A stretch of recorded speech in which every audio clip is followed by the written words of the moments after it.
The title of Steve's speech is Rise and Shine Hybrid Meetings. It's under project researching and presenting, and the time is 5 to 7 minutes. Smile. It will be a little longer than 5 to 7 minutes, I have been told. I was actually told that before. My hair is not evidently the only thing that's left my head tonight. So. Okay. Introduction. Smile. You will be on non-candid camera for this talk. Most meetings of most organizations will be hybrid to follow or to allow the most people to participate. Hybrid meetings can combine the camaraderie of in-person meetings with participants anywhere in the world. There is a cost in terms of equipment, setup, operation. Today, Steve will summarize how Rise and Shine hybrid meetings work, an example for other clubs and other organizations that he'll record. Steve will provide several handouts. Steve Pyatt, Rise and Shine hybrid meetings. Thank you, Steve.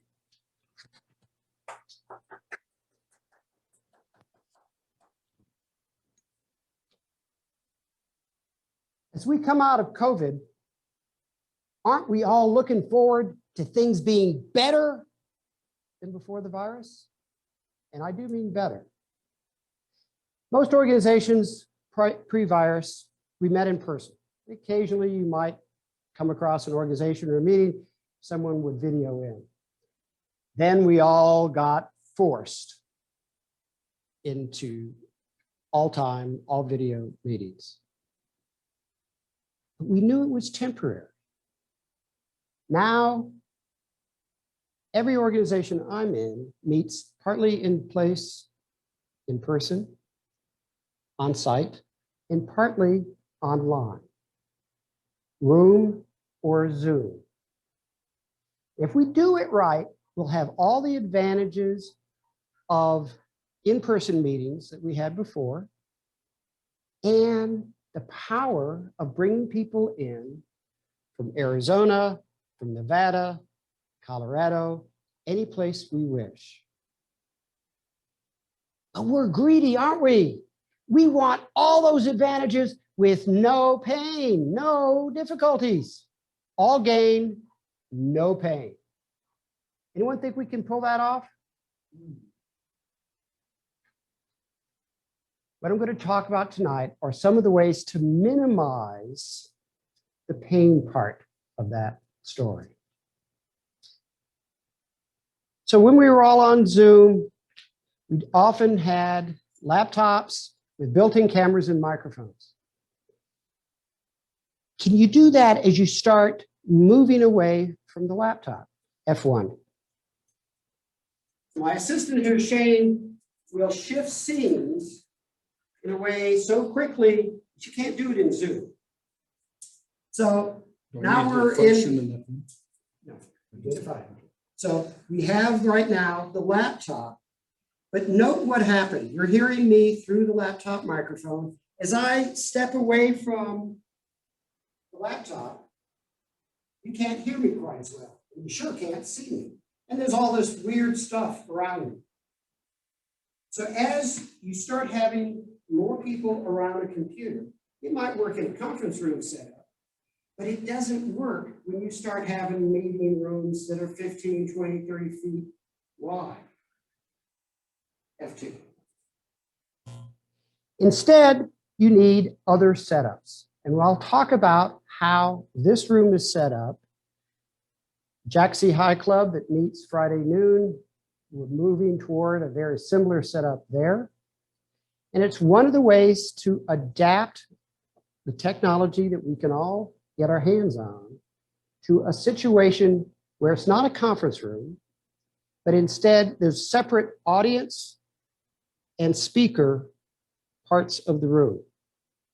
So in this room, we've got a speaker set up here, and then F3, an audience portion of the room. As I go between F2 and F3, good, trigger finger over here. Then he just hits a button and the microphones shift from a conference room mic to this lapel mic, from a camera aimed at the audience to a camera aimed at the speaking zone. There's a couple of things to be aware of. So in this room, any room actually, when you have a camera in the back looking up here, you don't have the normal stage.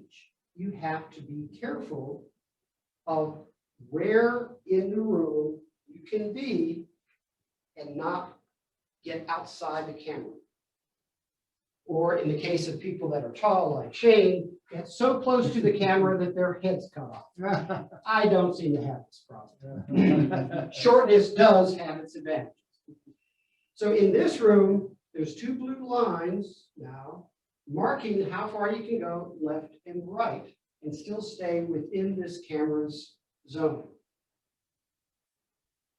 F6, please. One of the things that we do with the OBS, Open Broadcast Studio software, is we control all these different gizmos. In this room right now, there are 4 cameras and 6 microphones. And shifting all that back and forth in Zoom is possible, but difficult and slow. Another thing you can do with OBS is what I've just demonstrated. Toggle between F2 and F6, please. F2. This is a cropped view, F6, of the full view that the camera is picking up. So there's an area over to the left and right that I crop out because it's beyond the borders of my backdrop. And it's a video camera, so it puts in a little recording thing above my head. Well, F2, I want to crop that out. F2. So it's a little cleaner vision that we're sending out to the rest of the world. Now let's talk about the audience. F3. So this camera, which you can't quite see, is aimed at the audience. It's aimed and the vision is cropped so that the photographic lights in this room that provide us more illumination are not glaring at the camera. On the floor, F7. On the floor here, you can now see some of the markings on the floor to indicate where you can walk and still stay within the camera. You notice the difference between F3 and F7 is, again, I've cropped the scene in OBS to focus on that portion of the room that I want when I'm showing the audience. Now, of course, when I'm sitting where Shane is, I don't really want everybody focused on me. I'm very happy that they're focused on Shane right now, but I don't want that portion of the room heavily covered, because often I'm looking away from the camera because I'm looking at the laptop when I'm the Zoom master. Another thing to point out is that there's a backup camera sitting over here that also looks at the audience in case my main camera on the audience fails. And indeed, it died over the last 2 months. It slowly got less and less reliable. I replaced it. New camera is acting pretty well. So we do a variety of things with OBS to get more and more polished. F3, excuse me, F2. Another thing about microphones is people seem to forget the fact that microphones are designed for a particular purpose. A conference room mic is designed for that purpose. This is a lapel mic. It's designed to be close to the person's mouth. If it's way far away, you'll pick up some sound, but it won't be as much or as higher quality as if I do with it what I'm supposed to do with it, which is put it pretty close to my mouth.